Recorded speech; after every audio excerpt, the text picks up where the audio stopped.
So you talk about the wonderful list, and this is something we actually do. We call it catching in the act. But can you explain how the wonderful list is what it is and how it's helpful for guiding behavior? Yeah, so I conceived of the story because this is one of the first interventions that I ask my clients to do when they come to meet with me. Hmm.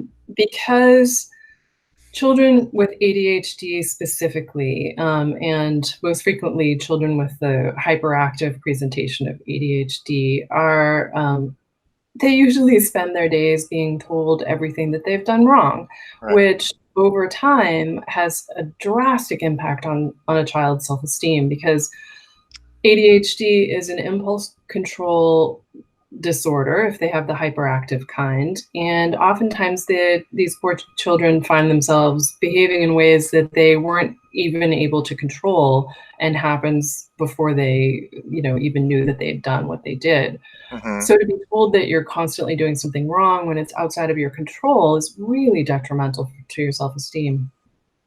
And so I uh, have parents write what we call a wonderful list, which is, grab a notebook or use your iPhone and try to, how you call it, catch your kids doing something right. And we find that they do things right all day. They might not be spectacular. They're not, solving world peace or anything, but they're Sure. picking up their socks or they're bringing a plate, from the table to the sink without being told. Little tiny things that they do right.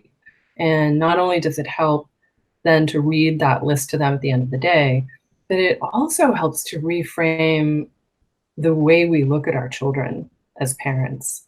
Because when we're so focused on the negative, it doesn't feel good.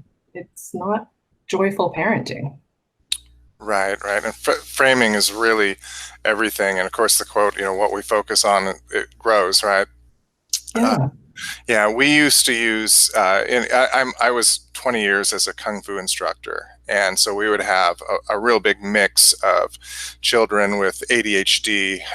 Early on in my career, we had a elementary school not teacher, principal who brought his daughter in and saw what we did. And then he sent us, I think, every ADHD kid in his entire school to our classes.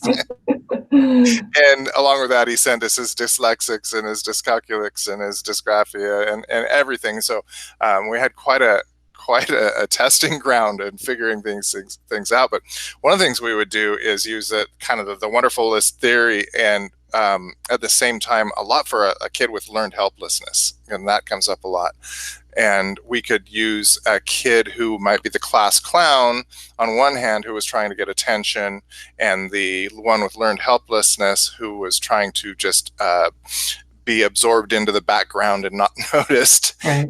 And we would try, and we would conscious just look and look and look for the tiniest thing from the kid with learned helplessness to get their behavior changed to where they would try hard, because they wouldn't try at all.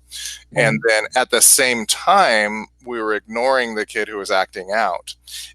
And so then finally, when we could compliment the one with the learned helplessness and do that over and over until and you just have to find the tiniest thing, and they almost Exactly. didn't believe that they did something right. Um, and so we could control the whole class, and bring them by that methodology. So I really love what you do. And then we would, of course, we would teach the parents how to do the same.